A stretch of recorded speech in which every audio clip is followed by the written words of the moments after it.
प्यार ये महज एक शब्द नहीं बल्कि रिश्तों को मोती पिरोने के एक ढाई अक्षर है जिसमें लोग ताउम्र बंधे रहते हैं। लेकिन इस बदलते दौर में प्यार के माने भी बदलते जा रहे हैं। आपने लैला मजनू, हीर रांझा की प्रेम कहानियां तो सुनी ही होंगी। उनके किस्सों को सुनकर प्यार के शब्द को सम्मान मिलता है। लेकिन आज प्यार नफरत की कहानियां लिखने को आतुर है। नफरत ही नहीं, इश्क के जुनून में लोग सारी हदों को पार कर गुनाह करने से भी गुरेज नहीं करते। नमस्कार, मैं हूं बबीता सिंह और आप देख रहे हैं आई इंडिया। कल हमने आपको बरेली में अजब प्रेम की गजब कहानी से रूबरू कराया था, जिसमें अंडमान निकोबार की एक किशोरी प्यार के लिए 2385 किलोमीटर दूर बरेली चली आती है। पर आज हम आपको ऐसी कहानी से वाकिफ कराने जा रहे हैं जिसे सुनकर आपके रोंगटे खड़े हो जाएंगे। एक बार की तो आपको भी यकीन नहीं होगा, लेकिन कहते हैं ना, प्रत्यक्ष को प्रमाण की जरूरत नहीं होती। इस घटना में भी कुछ ऐसा ही हुआ।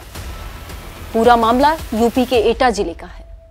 आइए आपको प्यार के लिए खेले गए खूनी खेल की खौफनाक कहानी से रूबरू कराते हैं। दरअसल आज से 8 दिन पहले यानी कि 23 जनवरी को एटा के थाना मलावन इलाके के निगोह हसनपुर गांव के दुष्यंत कुमार चौहान की शादी संजना के साथ हुई थी। अब संजना ने भले ही हाथों में दुष्यंत के नाम की मेहंदी लगाई थी, लेकिन उसके दिल में उसके प्रेमी का नाम पहले से ही लिख चुका था। घर वालों के दबाव में संजना ने दुष्यंत से शादी तो कर ली।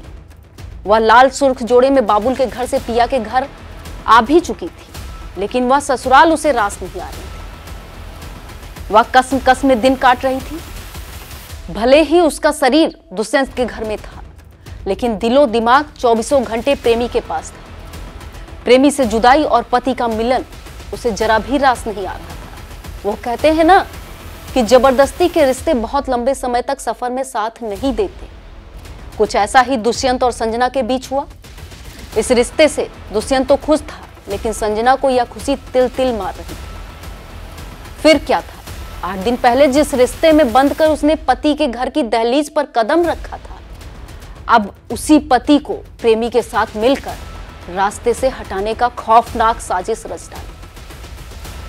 कल्पना करिए कि अभी तो संजना ने अपने साजन के साथ खुशी के 4 पल भी नहीं गुजारे होंगे, लेकिन नफरत के बीज उसके मन में अंगारे बनकर जलने लगे।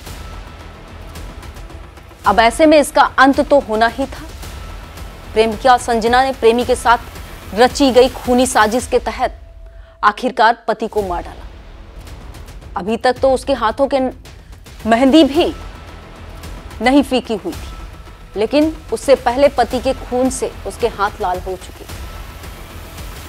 जिस पत्नी को बड़े अरमानों के साथ दुष्यंत ब्याह कर घर लाया था, वही उसकी मौत बन जाएगी, शायद यह तो उसने सोचा भी नहीं होगा। जिस घर में 8 दिन में खुशी की सहनाइयां बज रही थी, बुधवार को उसी घर से दुष्यंत की अर्थी निकली। तो जरा सोचिए उसके अपनों पर क्या गुजर रही होगी। फिलहाल पुलिस हत्यारोपी पत्नी संजना और उसके प्रेमी को गिरफ्तार कर लिया है। पुलिसिया पूछताछ में दोनों ने क्या कुछ कबूला, आइए आपको वह भी बताती हूं। बकौल संजना पुलिस को बताया कि उसकी शादी मर्जी के खिलाफ हुई थी, जबकि वह पहले किसी और की हो चुकी थी। लेकिन घर वालों ने उसकी शादी अधेड़ से कर दी, जिसके साथ उसे 7 फेरे लेने पड़े। वह पहले ही शादीशुदा है और उसके बच्चे भी हैं। संजना ने कहा कि वह इस रिश्ते से खुश नहीं थी। पुलिस की माने तो इस हत्या को अंजाम देने से पहले दुष्यंत को नशीली दवा खिलाई गई थी, फिर बेहोश कर जिंदा जला दिया गया। यही नहीं, संजना ने दुष्यंत के बच्चों को भी बेहोश कर दिया था। कातिल पत्नी और उसकी प्रेमिका की खौफनाक कहानी को सुनकर खुलासा करने वाली खाकी भी हैरान रह गई।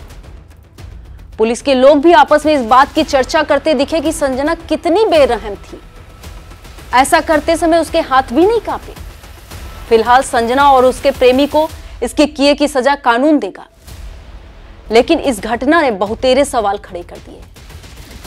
सबसे बड़ा सवाल तो यही है कि आखिर इसमें दुष्यंत का क्या दोष था, जिसकी कीमत उसे जान देकर चुकानी पड़ी। दुष्यंत के उन 4 बच्चों का क्या होगा, कौन संभालेगा उनकी जिम्मेदारी? मां का साया पहले ही बच्चों के सिर से उठ चुका था, अब पिता का भी सहारा हैवानों ने छीन लिया।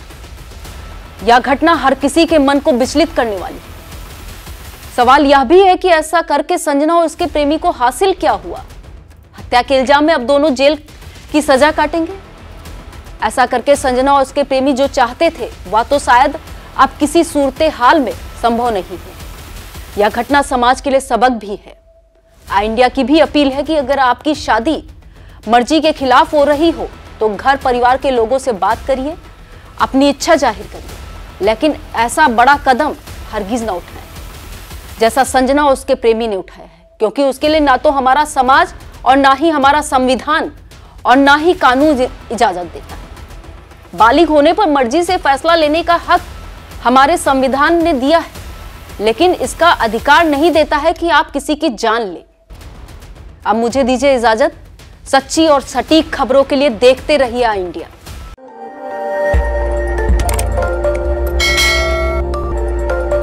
खबर आपकी, नजर हमारी। देखते रहिए आई इंडिया।